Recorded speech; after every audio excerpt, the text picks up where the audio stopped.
Songwriters Bunkhouse, the official for Horsemen Publishing podcast. I am your host, Jesse Jackson. Joining me in the corral tonight, or in the bunkhouse, is JP Corwyn. JP, how you doing? I am fantastic. I am great. I am looking forward to visiting with you. Yeah, yeah. Yeah. Tell us a little about yourself. Let's see. I am a legally blind singer, songwriter, dark or military fantasy horror author, composer, random occasional voice actor, and all around pain in everybody's ass. That's interesting. Got to interesting at the very beginning. This should be a really good interview. Yeah, I'm sitting here going, now where do I want to go? Because I have tons of questions, but I think I will get to them all. It is lovely to meet you. You JP, too. let's start from the beginning. Where did you grow up? What kind of Okay. music did you listen to? And were you a family of readers? All right. I was born in New York, Bayshore, Long Island, New York. We moved out of there as I was getting to the tag end of elementary school down to Florida, down all the way in Fort Misery and Fort Myers. And I spent the rest of my formative years down there. After that, I moved to the everywhere, but that's not where we're at right now. Where did you grow up? And so that's where I grew up. Initially up in Long Island, up in New York, and then Hmm.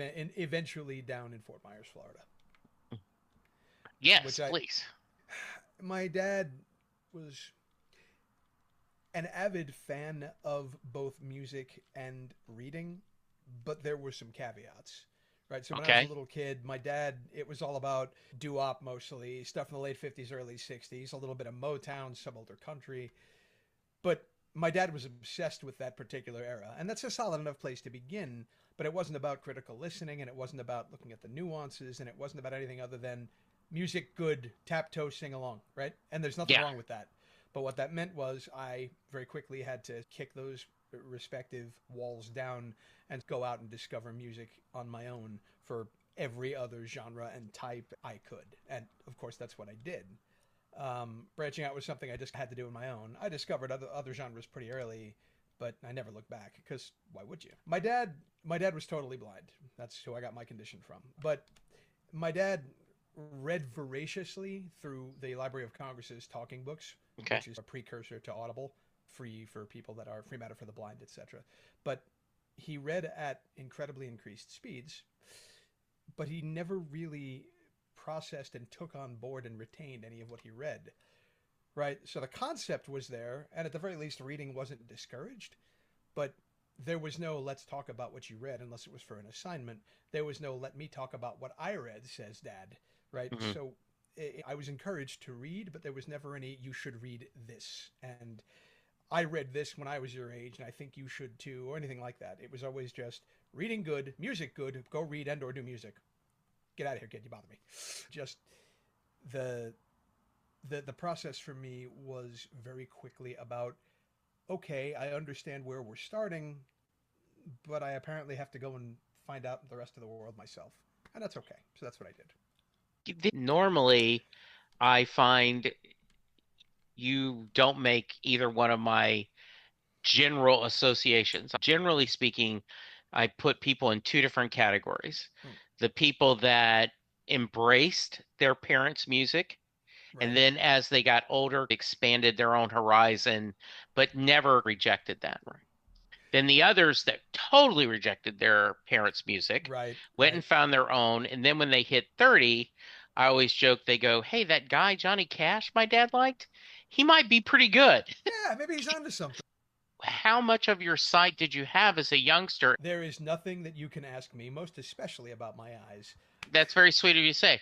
So, with limited eyesight, I go to the record store, I look at albums, I go, oh, this lady has it covered with whipped cream. I think I want to buy Herb Albert, the Tijuana Right. Brass album. Right. Right. Or, Right. oh, this is pretty colors. I think this is going to be nice. I want every Bruce Springsteen album I can find, so I'm looking for the name. With limited sight, how do you find new music? How does do? Yeah, no, I get it. Yeah. When I was a boy, when I was a kid, I was always legally blind, right? But Okay. when I was a kid, I had enough sight to be able to safely go out and ride a bike. Oh, okay. That eventually went and failed. We'll get into that later because that's an ongoing process. It's part of the eye condition. But it was easier early on, But even so, it was never about, ooh, that's a cool cover. What's that? For Hmm. me, it was always about listening to things as people drove by, or I was in someone's car, or I was in the mall, or at a record store a zillion years ago when there were record stores. Yes. Um, I was listening to what was going on and listening to people who were not in my normal clique talk about music because they will. Music Yeah. is a thing that, on some level, is a universal language. So people talk about it and share it. And did you hear the thing? And I saw so and so live, and so on. So for me, I was absorbing through the zeitgeist of the entire group of people I would walk by, interact with, hear, drive near. I had a teacher down in Florida in the eighth grade. I'll never forget this guy. He was amazing.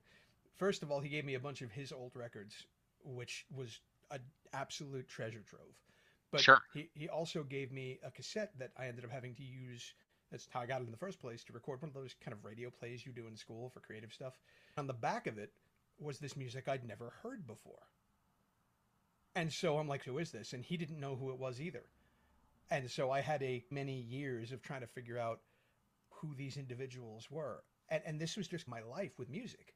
It was, I love that music. I love that melody, that song, that singer, that guitar line, that drum line, whatever's going on. Who is this? And running from pillar to post, asking anybody, singing a line or humming a tune or something. So for me, it was a much more immersive scenario to learn about new music than just, I suppose, a more holistic one might be a better term than simply, I know I want new music. That cover just blew my mind. Must buy.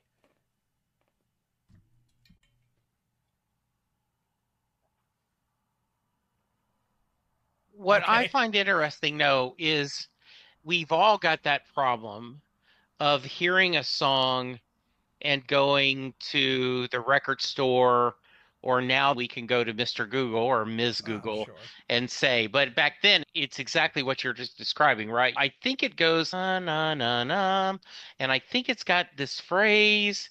I was obsessive about the thing I had discovered.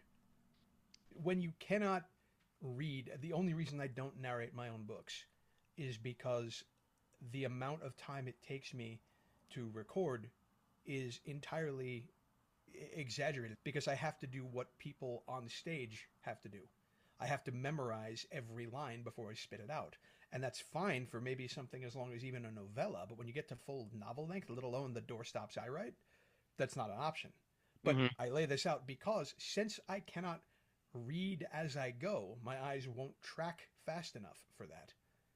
It meant from a very early age, I had to do everything based on memorization. That was a muscle I worked to obsession. For me to go in and speak to you, it would not be, hey, there's this song I heard the other day and it's like this. I think the line is blah. No, the line is, he hung up his eyelids and ran down the hall. He hung up his eyelids and ran down the hall. That's the song. Do you know it?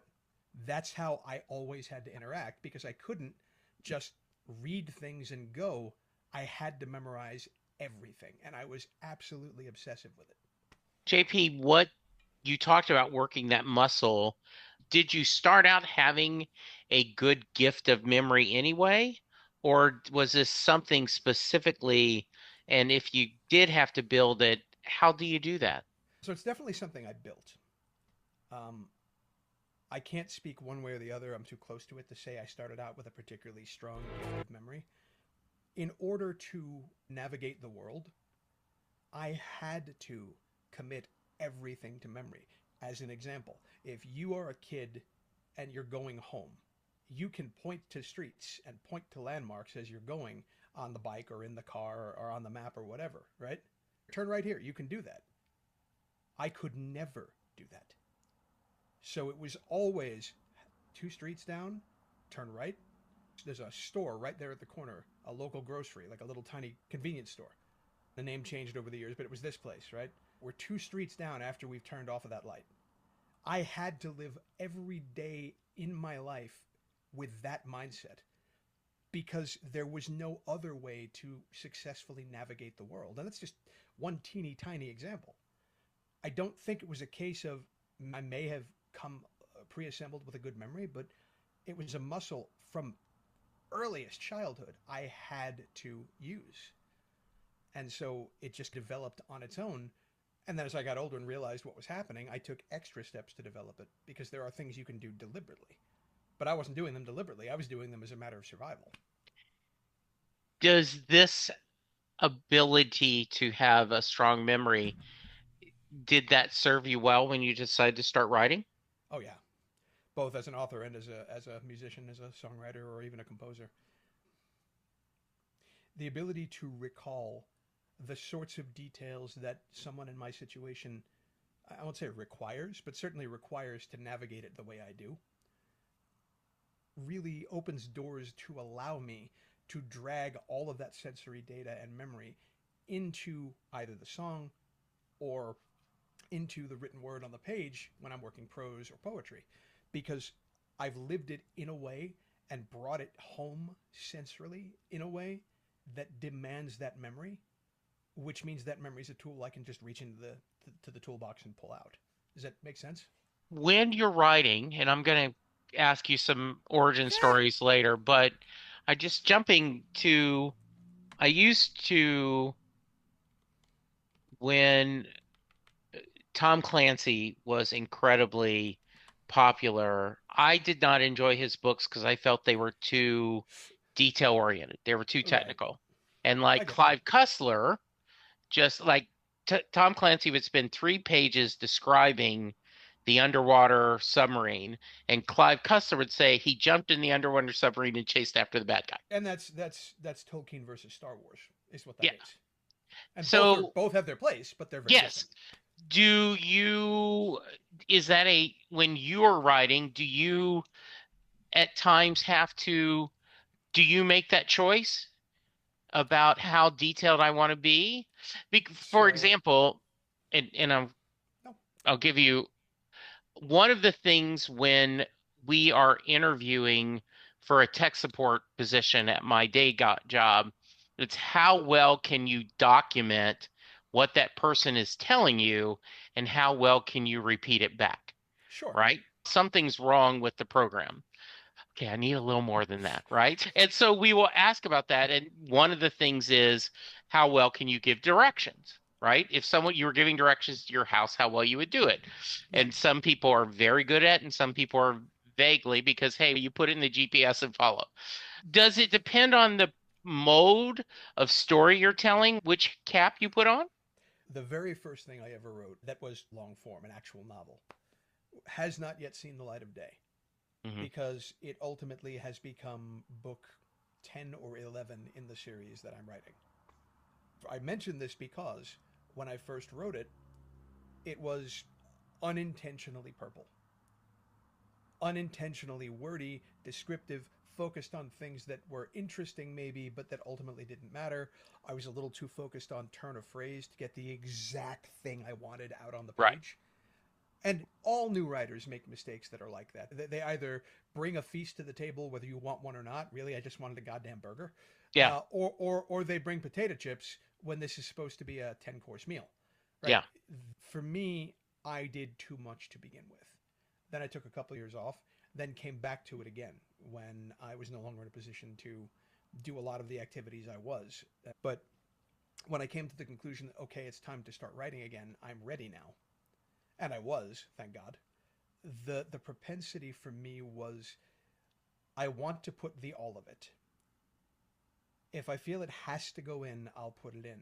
That doesn't mean on revision I won't take it out, but I would rather let everything in my head go out in order on the page, and then in editing, self-editing first, and then later additional edits through beta readers and through my actual editors and so on, start paring down things that are redundant or unnecessary or overly explanatory or expository.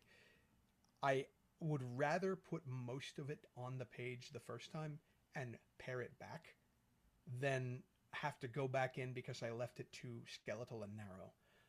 The problem is sometimes that I still have to go back and add more or retool an entire paragraph or even subchapter because I pulled so much out that it no longer makes sense to the people that aren't me and this intimately familiar with the characters in the world and the story. So it's a balance depending on the scene, the section, and whether I went ham on one side or ham on the other.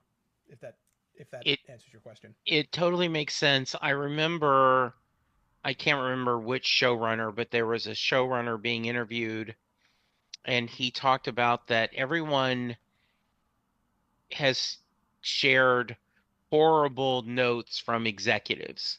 Oh He yeah. said, but the reality is, I take them all serious because if they don't understand the story I'm telling, they probably aren't alone. And that's it. So something that I really try hard to live by, I don't succeed as often as I'd like, is that I want to leave the conversation and to be right. If you and I are sitting down having a talk about anything, especially though if it's a creative project, and you're not clicking with the thing I need you to, that's important because my goal is to give you the information I want you to have. If I'm not succeeding, if you're not picking up what I've put down, I didn't put it down that well. Yeah, I think that's said. I want to go back to just for music for a moment. Sure. As you're going out and you're exploring songs and exploring genres, do you have a core favorite genre of music or band or someone that has been your companion? It's hard um, to quantify that with a single or even a trio of answers. I'm a firm believer that there is good to be pulled out of any style or genre of music, even the stuff that is widely lampshaded as terrible. Sure. There's probably something good in at least the genre, if not the individual recording. Maybe it's the drummer, maybe it's a particular turn of phrase or a clever melody or an interesting bass line or any number of other things. As a result, depending on my mood or what I'm trying to bring myself focused toward, there's really nothing I don't like as far as style or genre. There's just stuff I like more. I would love to tell you that, oh no, I'm totally a metalhead, but there are days I'm a metalhead. That's not me. I'm not put into that sort of, these are my go-to styles or my go-to musicians. If you want to pick a style or a genre, I can probably give you a go-to band or musician, but there is no go-to because the world is way too interesting and involved to only eat steak. When you're growing up, Yeah. what is there a road to Damascus moment where you knew you wanted to create music? Probably one of the first ones, I couldn't have been more than 4 or 5 or 6, but there was a live recording of all things of Men at Work. Okay. And it was the first time I'd ever heard an actual recording of a live show. And I was over the moon. I have to do that. I have to do that. I didn't even understand what that was, but I have to do that. So that was one. Then we roll into me being, I don't know, 15 or 16. I first heard Dream Theater's Images and Words. I don't know if you're familiar with the record or if you're familiar No, with I'm the not. band. So they are progressive rock or progressive metal, depending on who you talk to. Okay. They've been around for a billion years at this point. But every single note, every single beat, every single lyric, every single melody line, I just lost my mind. They knocked me over from the first note, which was this really drawn out, you know this is going to be in a minor key, but you're not there yet. It's just a couple of notes. And the way everything built, it was very symphonic, very grand, is the best way to put it. And I had never heard, for want of a better term, modern production with music that went to that degree where everything was meticulously arranged with the degree of focus you would expect from somebody composing some great symphony, right? They put that much effort into every note, every sound effect, every beat, every lyric, all of it. And I had never heard anything like it before. It changed the way I looked at music because I was forced to listen critically without even understanding that's what I was doing. it was one of those scenarios where it's a train wreck moment, except for all the right reasons, right? I couldn't look away. I couldn't stop listening. I was absolutely obsessed. So those are the two moments. There was the hearing the live record of all bands of Men at Work, and 4, 5, 6 years old, just bouncing, losing my mind, giant dinner plate eyes, just I have to do that. And then in my mid-teens, on my way to audition for a band, actually, I heard that band, Dream Theater, for the first time. So those are the two watershed moments. JP, what instruments do you play? Mm. Okay, so let's leave synthesizers out of this because with that you can play anything. My collection of virtual instruments is substantial. But looking at actual instruments, alto, tenor, soprano, sax, rhythm guitar, bass, piano. I haven't touched drums in a whole too many years to count, but I could probably pick them back up again. And then on top of that, I'm a vocalist. What was the first instrument? Oh, voice all day. Yeah. The joke is I sang before I spoke. Okay. So with this inspiration, wanting to write and perform music, or Absolutely. wanting to write and tell stories? So there's not very much difference between the two other than the format you end up putting them in, Okay, that's a right? fair point. But music was first without exception. I know I was doing that from ridiculously early on. But as far as a thing I intend to do, it was always music. And then 8, 9, 10 years old, it was all about me writing short stories and coming up with creative sentences and so on and so forth. I began, without realizing that's what I was doing, to fall in love with language. This almost echolalia thing where you like the way a certain sound or word feels in your mouth. That was happening at a much earlier, like 8, 9, 10 years old, before I moved to Florida for certain. They followed one right after the other. It was very much a tandem thing, but music was always first, as far as conscious decision. And what did you, career-wise, did you know you wanted to do this early? Yeah, At 12 and 13, I was yeah, calling local bands to audition as a singer. And the conversations were, because my voice wasn't broken yet, man, you sound really hot, says the 18, 24, yeah, 28-year-old guy. When they yeah. found out I was 12, they would hang up on me. This is what I wanted to do. I was on my own to do it, but that was the push. And I was reasonably successful. And I'm fortunate enough to still have fans with my music. And Mhm. I was able to take them along and meld them into the fans that I've since picked up as an author. So now the two balance each other out. If you found my music, you'll eventually find my books, and God willing, you'll like them. If you found me through the books, you'll hear the soundtracks and eventually find the rest of my music, and God willing, you'll like it. One of my favorite stories Yeah, is a guy named Mike Reiner, who is a local, um, he was a sports talk show host. He did sports on a rock and roll station, but he's played bands all his life. The story is yeah. that when he was younger, he told Stevie Ray Vaughan that he wasn't good enough to be in his band. The true story that he tells them Yeah, is he said they auditioned him when he was like 15 or 16. right. And they said it was clear that this guy had something. But the logistics of getting a 15-year-old kid in the bars that we are playing every weekend just did not make sense. That makes me sad because it's not hard to do. Yeah. So this was in the 60s.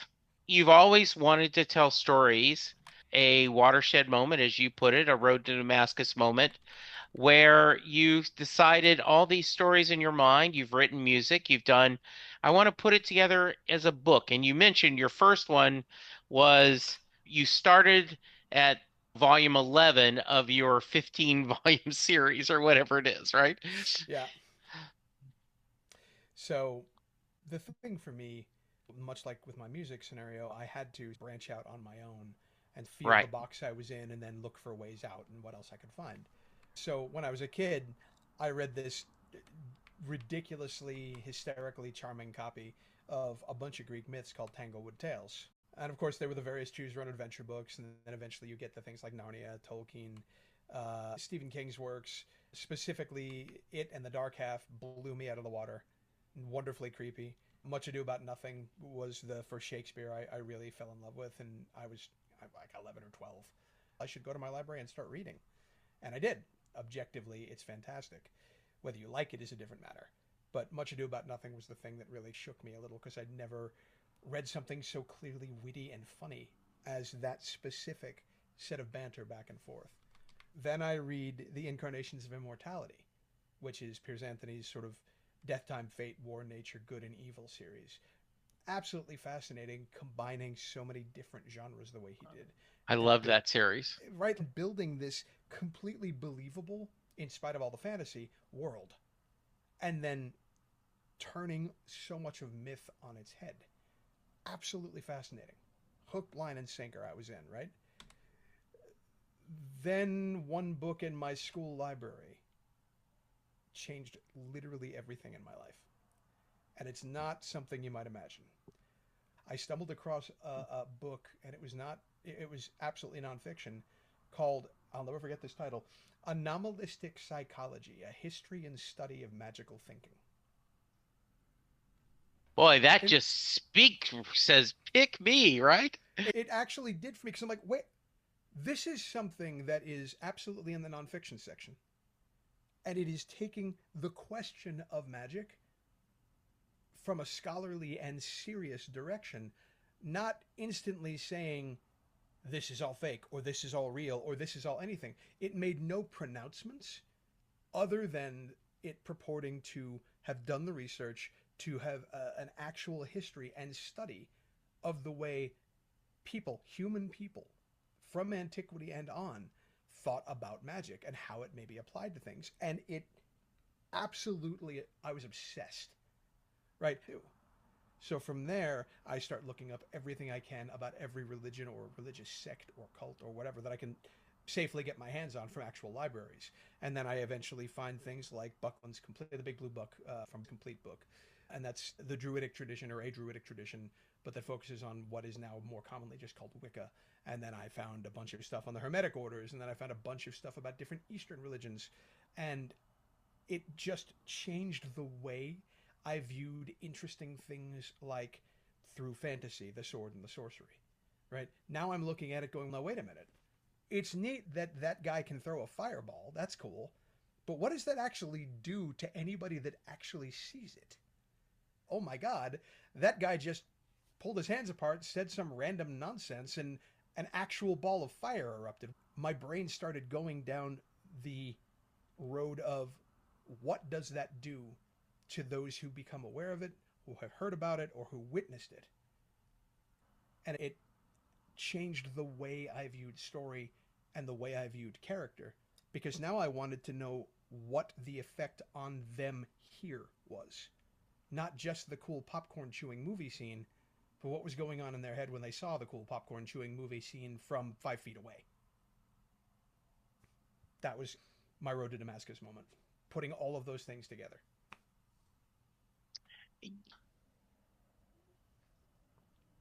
Like I'm thinking of the Marvels miniseries, Kurt Busiek and Alex Ross, right?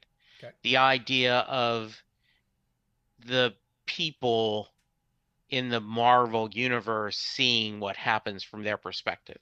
And Kirk went on to do Astro City, which has a lot to do with that. Stephen King, I often, when I was never a horror fan, just did not grow up liking that. But someone, one of my best friends gave me Dead Zone and said, "You've got to read this book." Right. And so I read it and I went, "Oh my goodness, this is just quote unquote ordinary person with extraordinary things happening to them." And that I could get into. Yeah. So I like that idea of, okay, what is happening to that person on the side that's seeing that's some messed up crap, right? They call them the small folk, I think, in House of the Dragon, right? Folk is basically Yeah. the common people. You get this chocolate and peanut butter moment to Yeah. mix our metaphors. What's your next step? Like most kids that are interested in anything to do with fantasy, I staggered into D&D because that's just a thing that happened. Yeah. Now it's du jour and everybody's, oh, cool, RPG, yay, woo! But Yeah. That wasn't so much a thing when I was in high school and so on. What year, by Um, the way, is this? oh, okay. When I'm going through high school, I'm in the 90s. That's my era. For me, it initially was playing in other people's games and me going, it's cool to hang out with people and to chuck dice and hooray, but I'm asking questions that nobody has answers to Hmm. because I just want to chuck dice, kill the thing, and get more treasure. Hmm. It's fine, but it's never been my thing. That's fine for an afternoon, but it's not something I actually want to sink time into.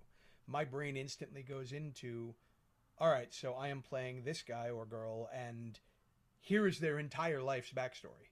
How we got here and where we are and who we learned or she learned to do the thing from, and how we view the little shred of information the guy or girl running the game is giving me about the place I'm from or the bad guy or some other culture. I am 10, 20, 30 steps down the rabbit hole, and we haven't picked up our first set of dice yet. That's not going to work. Eventually, I will run into a wall, or they will run into a wall where they're no longer going to have the patience to deal with me. So I eventually started working on my own stuff and eventually started running games myself. And then that turned into short stories for in between stuff within the games and a bunch of actual world building and lore and history. A lot of people just want to show up and beat up the dragon, and that's fine. Eventually, it grew to a point where I found the right group and could do the things I wanted to do. And Hmm. then eventually, time and career made that all shift, and people moved around, and life happens to people, right? I did armored combat for a long time, taught other people to do it. I was on the field with sometimes literally thousands of people on either side. Hmm. It was awesome. I loved it. I would. The joke is I'd fight by braille. When I get my shield on, at least I know where you are. Yeah. Um, the big joke, of course, being we'd get to it's not big melee now; it's tournament season, and people would come in and say, "Go out there and do the fighting" to their new friends they brought along who have now authorized and can fight. They'd come off the field. How'd you do? Oh, I did pretty good, but that guy over there, he kicked my ass. He got beat up by a blind guy. What? What? But then they couldn't win because the reverse would happen too. How'd you do? Oh, I kicked this other guy's ass. That guy over there? Yeah, I beat him. It was great. You beat up a blind guy, right? Yeah, you Like can't win, right? you cannot win. But eventually, I had lost enough vision that I could no longer effectively participate. I could still go and hang out, and I still knew how to throw a shot, but I would just not see things coming at me to be able to even block, let alone get out of the way. It stopped being a task I could actually involve myself with, Yeah. and it broke my heart. It was amazing and incredibly fun and very rewarding, but it was no longer a thing I could do. I spent a handful of months trying to figure out what came next for me. I would still show up and see people, but it's not the same when you don't have the purpose that got you out of bed to go to the things before, Right. right? I thought about it and I went,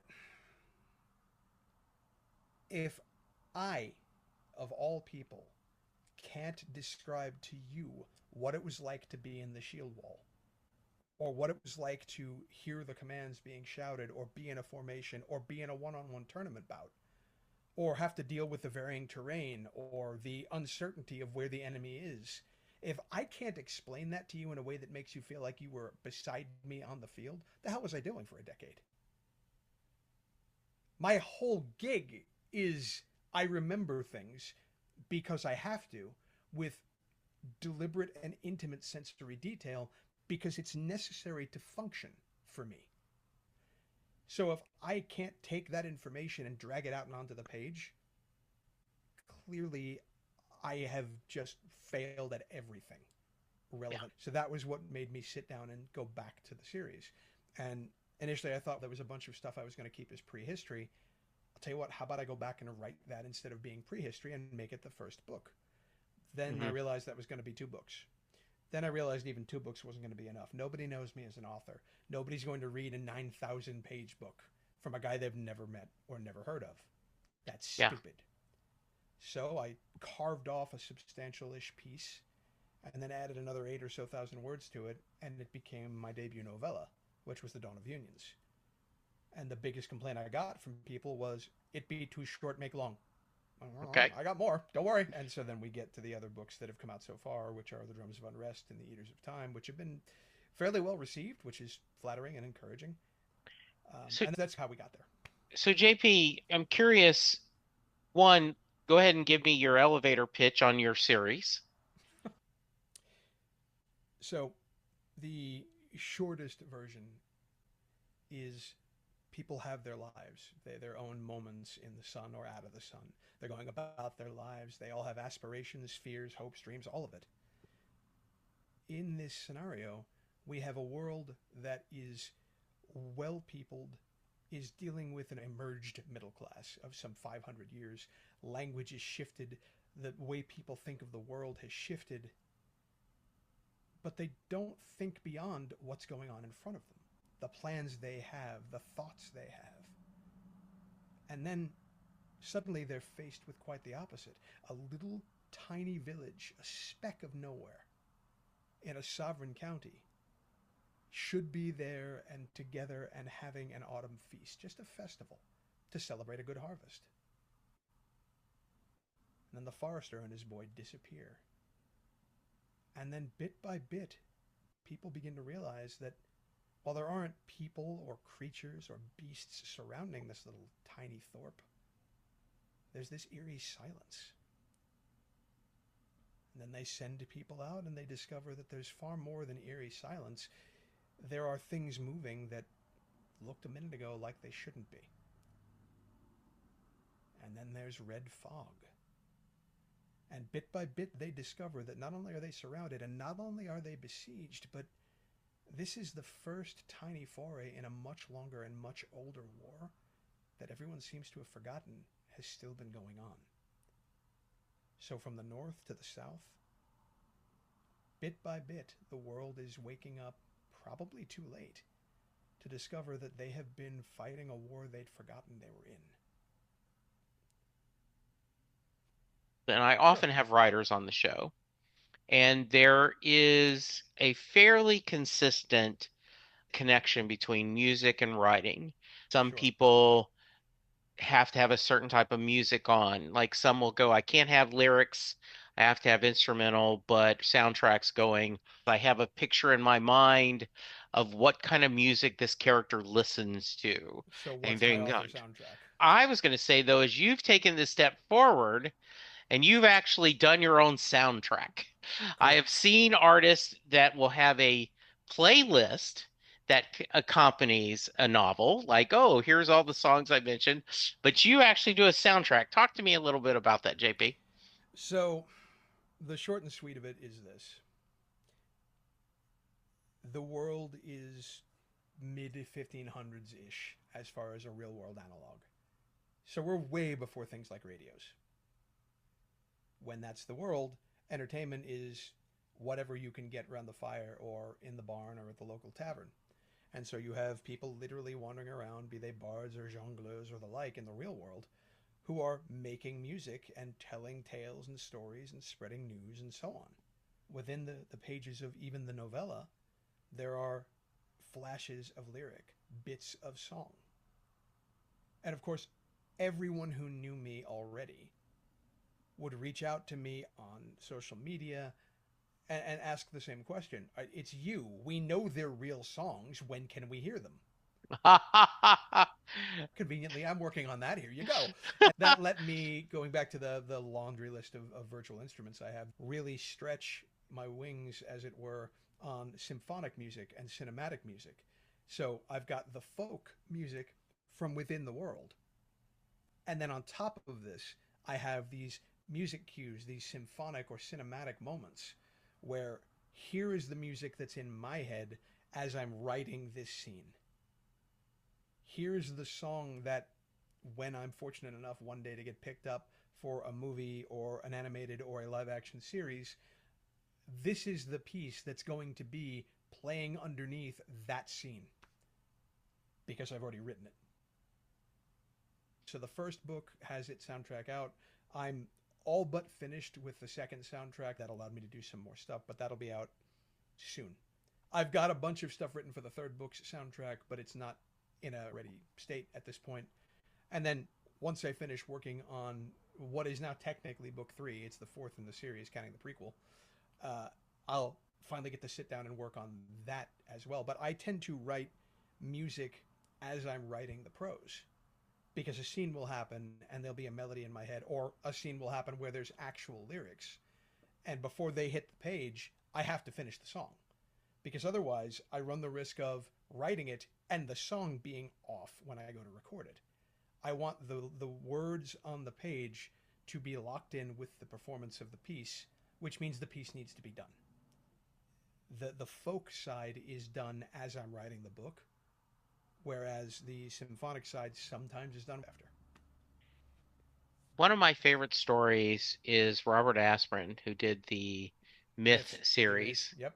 I loved those, and I remember reading an interview once where he said, for just a joke, he put fake quotes at front of the chapters. And he Yep. says, and as he started doing this, it became harder to write the fake quotes than it was Yep. the actual story. Yep. Do you, because you do them both at the same time, one isn't a burden, it is the same thing to you. No, you're It, absolutely right. yeah, No, you're absolutely right. It will waylay me in writing a scene yeah, because I'll get to the song when the song is there and yeah. I will have to stop. We talked about the emergent middle class within the world. So I'm going to do a very quick aside here. A lot of, you look at the real world, one of the sort of most prolific and influential empires in history, at least that we always talk about, is the Roman Empire. Within this world, there is no Rome or even Italian based thing, not really. So what you have is this place called the Venzine Empire, which sort of stands as a surrogate, and it was six duchies ultimately that were formed and bound together. Each one has its old tongue based on their culture. Those old tongues are almost all real world languages. The group, the duchy that started it, is Havalun, which is Norwegian with a bit of Danish and Swedish in there. Their old tongue is mostly Norwegian. What that means is when you see somebody from Havalun on screen, there's a good chance that they are going to drop into the old tongue and you will see Norwegian writ there on the page, and a line or two down it will be italicized and in parentheses the English translation, assuming that the point of view character also speaks that language. That's a hallmark of what I do. Because I do nothing half-assed, I have songs written in whole other languages. I have a song on the second soundtrack that's written in Polish. I have one on the third soundtrack that is written in Czech. I have another one, in fact, two of them coming up in the current book. One is Polish and German and English. It's a round where you sing a part, and then I pick up halfway through, and the next person picks up. Except one is in English, the next one's in German, and the next one's in Polish. I have another one that I'm working on that's almost done, that's in Czech. Whether this is interesting or overkill is entirely a matter of perspective. All I can tell you is that it's right for the books themselves. So it changes the way I have to go about things, because when I stop to finish a piece of what will be music, part of that often entails making sure I have the translation right. Yeah. No, that's not true either. It's simply the right way to do it for this particular section of prose, for this series. I could easily dumb it down and just do English. I could also just use any given one of a number of completely made up languages of my own that are also in the books. It would not be right for the piece for me to do that. I could absolutely do that for other writing projects and other songs, and I have. But it's not the way it needs to be done for this specific series. Okay.